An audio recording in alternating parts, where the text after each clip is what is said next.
Bismillahirrahmanirrahim. Perkenalkan, nama saya Sylvia Fitranirullah. Saya dari kelas Biologi 3B dengan NIM 2008-10-6050. Di sini saya akan melakukan praktikum ekologi mengenai siklus daun nitrogen. Di sini saya akan menjelaskan tahapan-tahapan apa saja yang ada dalam siklus daun nitrogen. Saya akan men-share screen gambar agar kita dapat memudahkan kita untuk memahami bagaimana tahapan dari siklus daun nitrogen.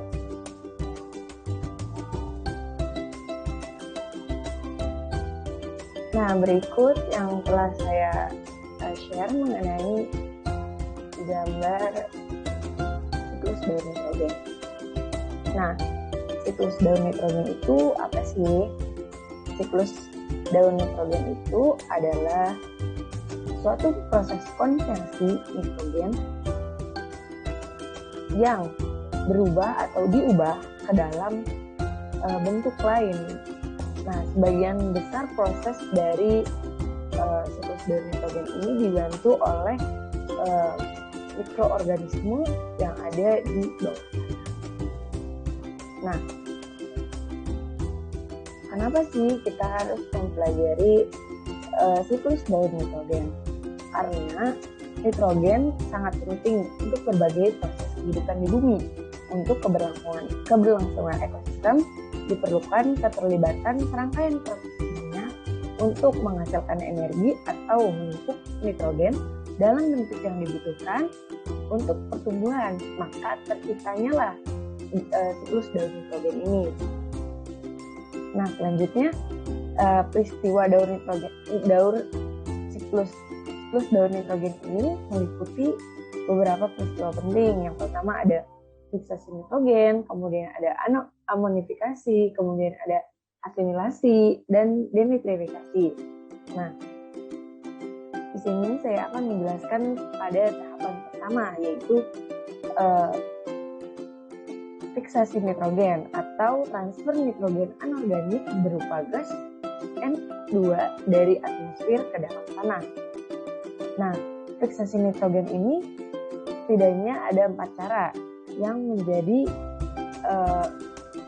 sumber adanya nitrogen yang ada di dalam tanah. Yang pertama yaitu fiksasi secara biologis, yang kedua industri fiksasi nitrogen, yang ketiga ada pembakaran bahan bakar fosil, dan proses lain. Fiksasi biologis ini biasanya seperti yang ada di gambar, yaitu penyerapan nitrogen dari atmosfer oleh bakteri Rhizobium dan Azotobacter pada tumbuhan polong-polongan. Nah, kemudian ada 3 cara lain. Yang pertama yaitu industri fiksasi nitrogen, yaitu kombinasi nitrogen, atmosfer, dan hidrogen untuk menghasilkan amonia atau NH3 yang dilakukan oleh kegiatan industri pupuk. Pembakaran yang kedua ada pembakaran bahan fosil, yaitu mesin mobil dan pembangkit listrik termal yang melepaskan berbagai nitrogen oksida di udara ya. Kemudian ada proses lain yaitu pembentukan NO dan N2 dan pembentukan NO dari N2 dan O2 karena adanya energi yang besar seperti energi petir. Selanjutnya terjadi transfer nitrogen saat air hujan membawa sejumlah nitrogen ke dalam tanah. Nah, proses selanjutnya yaitu ada amonifikasi, yaitu pembentukan amonium. Di sini kita dapat melihat bahwa bakteri tanah yang mengikat nitrogen ini menghasilkan amonium atau NH4. Nah, dari tumbuhan kemudian diurai dengan tumbuhan, kemudian dimakan oleh hewan mati kemudian diurai oleh dekomposer. Nah, selanjutnya dekomposer ini akan menghasilkan amonium atau NH4+. Nah, selain fiksasi nitrogen seperti yang disebutkan, ada pada tahapan pertama Sumber nitrogen dalam tanah juga berasal dari perombakan organisme yang mati oleh dekomposer yang seperti yang telah saya sampaikan. Nah, dekomposer ini akan mengubah organisme yang telah mati menjadi amonium. Proses pembentukan amonium tersebut disebut dengan amonifikasi. Amonium yang terbentuk akan digunakan bakteri aerob dan mengalami nitrifikasi yang terdiri dari nitriasi dan nitratasi. Nah, di sini setelah menjadi amonium, dia akan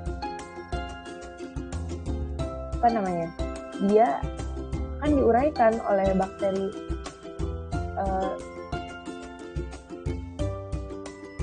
nitrifikasi, yaitu nitrosomonas atau nitrococcus menjadi nitrit.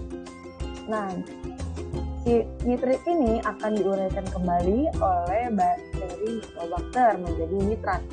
Dalam proses ini disebut dengan nitrifikasi, yaitu ketika nitrit diubah menjadi nitrat. Dimulai dari amonium yang diubah menjadi nitrit, kemudian diubah kembali menjadi nitrat. Nah,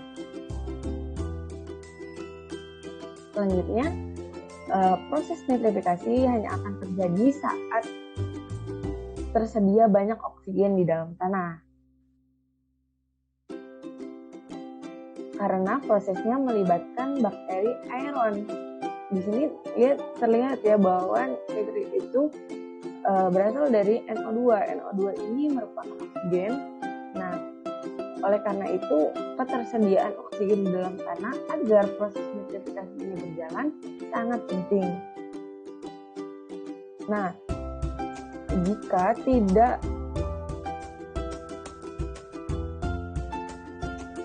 jumlah oksigen tidak mencukupi atau terbatas, maka akan terjadi denitrifikasi, yaitu pelepasan nitrogen dari nitrat kembali ke atmosfer oleh bakteri. Secara ringkas, tahapan-tahapan tersebut terjadi. Kan bisa dilihat ya bahwa apabila nitrat itu kembali menjadi dikonsumsi kembali oleh tumbuhan, maka akan terjadi asimilasi, dan apabila tidak mencukupi kebutuhan nitrogen dalam kebutuhan oksigen, maka akan terjadi denitrifikasi yang akan dilakukan nitrogen tersebut akan dilepaskan kembali di alam. Nah, fiksasi nitrogen. Secara ringkas, tahapan-tahapan yang terjadi pada daur nitrogen diberikan seperti berikut. Yang pertama ada fiksasi nitrogen, yaitu pengikatan nitrogen bebas dari udara oleh isobium dan azotobacter. Dan cara pengikatan lain yaitu amonifikasi, penguraian nitrogen organik menjadi amonium. Selanjutnya ada nitrifikasi yang terdapat dua tahap, yaitu nitritasi dan nitratasi. Nitritasi merupakan pembentukan ion nitrit atau NO2- oleh bakteri Nitrosomonas atau Nitrococcus. Nah, nitratasi yaitu pembentukan ion nitrat atau NO3 oleh bakteri Nitrobacter. Nah, kemudian ada asimilasi, yaitu penyerapan ion nitrat oleh tumbuhan melalui rambut-rambut akar. Selanjutnya ada tahapan terakhir, yaitu denitrifikasi, penguraian kembali nitrogen organik menjadi gas nitrogen ke atmosfer oleh bakteri. Nah, mungkin sekian penjelasan mengenai siklus daur nitrogen dari saya. Kurang lebihnya mohon maaf.